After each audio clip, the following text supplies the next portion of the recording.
From the Heart, September 22. Acting on Faith. You come to me with the sword, with the spear, and with the javelin, but I come to you in the name of the Lord of hosts, the God of the armies of Israel, whom you have defied. He, David, laid off the king's armor, and in its stead took only his staff in his hand, with his shepherd's pouch, and a simple sling. Choosing 5 smooth stones out of the brook, he put them in his bag, and with his sling in his hand, he drew near to the Philistine. The champion strode boldly and proudly forward, expecting to meet with the mightiest of the warriors of Israel. His armor-bearer walked before him, and he looked as if nothing could stand before him. As he came nearer to David, he saw but a stripling, called a boy because of his youth. His countenance was ruddy with health, and his slender form, unprotected by armor, displayed all its youthful outline in marked contrast to the massive proportions of the Philistine. Goliath was filled with amazement and anger.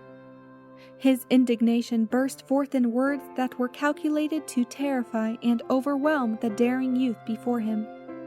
"Am I a dog," exclaimed the giant, "that thou comest to me with staves?" Then the Philistine poured upon David the most terrible curses by all the gods of his knowledge.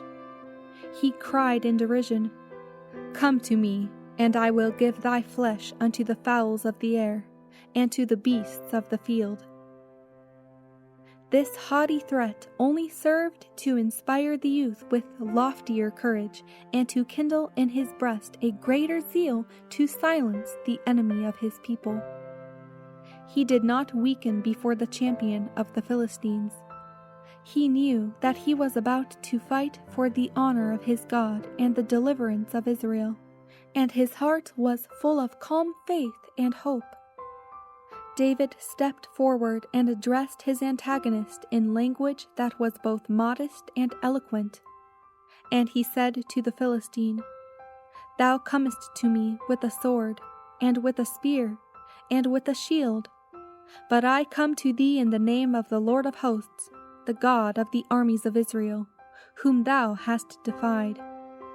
This day will the Lord deliver thee into mine hand, and I will smite thee, and take thine head from thee, and I will give the carcasses of the host of the Philistines this day unto the fowls of the air, and to the wild beasts of the earth, that all the earth may know that there is a God in Israel."